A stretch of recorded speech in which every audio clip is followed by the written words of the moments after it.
ये है बे of Bengal reason. ये इंडिया को 10 साउथ ईस्ट एशियन कंट्री से कनेक्ट करता है, जैसे कि Myanmar, Laos, Thailand, Cambodia, Vietnam, Malaysia, Singapore, Brunei, इस तरह की कंट्रीज से इंडिया कनेक्ट करता है। और ये रिलेटिवली काफी पीसफुल रीजन है। देखिए, वेस्ट एशिया जो रीजन है वो तो कन्फ्लिक्ट से प्रोन है और वहां पे बहुत ज्यादा कन्फ्लिक्ट होते रहते हैं। लेकिन यहां पे अगर हम साउथ चाइना सी को छोड़ दें, जिसमें चाइना और इन नेशंस के बीच में थोड़े बहुत कॉन्फ्लिक्ट है, उसके अलावा जनरली ये एरिया काफी पीसफुल है। अब इंडिया की प्रॉब्लम क्या है? देखिए, वेस्ट साइड में इंडिया जा नहीं सकता क्योंकि यहां पे पाकिस्तान आ जाता है। नॉर्थ साइड में हिमालयाज हैं, अगर हिमालयाज नहीं भी होते तो चाइना से बहुत अच्छी ज्यादा इंडिया की बनती भी नहीं है। अब इधर की साइड में लैंड कनेक्टिविटी इंडिया कोशिश कर सकता है, लेकिन यहां पे प्रॉब्लम है ये चिकन स्नैक, ये एरिया जहां पे सिर्फ 21 किलोमीटर का एक ट्रांजिट कॉरिडोर है। अब इंडिया को इसे नेगोशिएट करना होगा, लेकिन यहां पर भी फिर जाते हैं तो देखते हैं कि म्यांमार कहीं ना कहीं रिलेटिवली थोड़ा सा अनस्टेबल है, तो ये भी एक प्रॉब्लम है। इसलिए इंडिया का मेजर फोकस रहता है मैरीटाइम कनेक्टिविटी पे, यानी सी के थ्रू कनेक्टिविटी कैसे की जाए।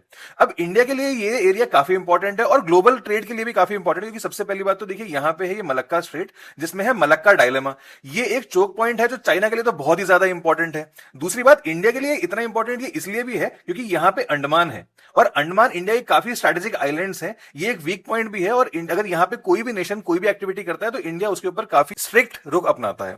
तीसरी बात यह है कि ये एरिया काफी प्रॉस्परस है। देखिए, इलेक्ट्रॉनिकली अगर हम देखें, अगर हम टेक्नोलॉजिकली देखें, इवन टूरिज्म का देखें, और अगर ट्रेड की भी बात करें, देखिए वियतनाम अब धीरे धीरे टेक्सटाइल ट्रेड में भी काफी तेजी से आगे बढ़ रहा है। तो इसीलिए इंडिया का इस रीजन पे काफी ज्यादा फोकस रहता है, और इसीलिए इंडिया ने कई स्कीम्स लॉन्च की हैं। जैसे पहले इंडिया ने लॉन्च की थी BIMSTEC, bay of Bengal initiative for multi sectoral technical and economic cooperation, जो कि बे ऑफ बंगाल के लिटरल स्टेट्स यानी कि जो इसकी बाउंड्री के आसपास सिचुएटेड है उनको आपस में कनेक्ट करता है। उसके बाद इंडिया ने सागर स्कीम लॉन्च की थी 2015 में, security and growth for all in the reason.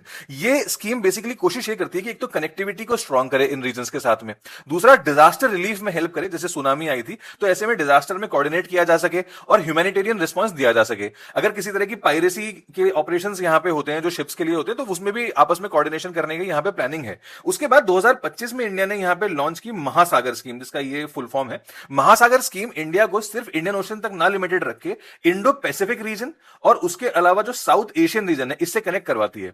तो बेसिकली यहां पे इंडिया और अपना जो फुटप्रिंट है उसे एक्सपैंड कर रहा है। और अभी रिसेंटली 2026 में इंडिया ने शांति लॉन्च किया है, securing holistic advancement through norms, trust and integrity. इस स्कीम का मेन एम है यूएन की नॉन परमानेंट सीट के लिए इंडिया का इलेक्शन, लेकिन ये इन कंट्रीज के बीच में रूल्स और ट्रस्ट बेस्ड ऑर्डर को भी बिल्ड करता है। देखिए, इंडिया पहले भी ऐसी कोशिशें कर चुका है। पहले लुक ईस्ट पॉलिसी थी, जिसे अपग्रेड करके इंडिया ने एक्ट ईस्ट किया, लेकिन बहुत ज्यादा अब तक बेनिफिट हो नहीं पाया है। लेकिन इसके बावजूद इंडिया की कोशिश रहेगी कि इस रीजन को काफी अच्छे से कनेक्ट किया जाए, ताकि आगे चल के इससे ट्रेड और कनेक्टिविटी में सबको बेनिफिट हो सके। अब इसके बारे में आप क्या ओपिनियन कमेंट करके बताइए। अगर आपको स्लाइड चाहिए तो आप इस टेलीग्राम चैनल पर भी जा सकते हैं, और व्हाट्सएप चैनल का लिंक भी बायो में है।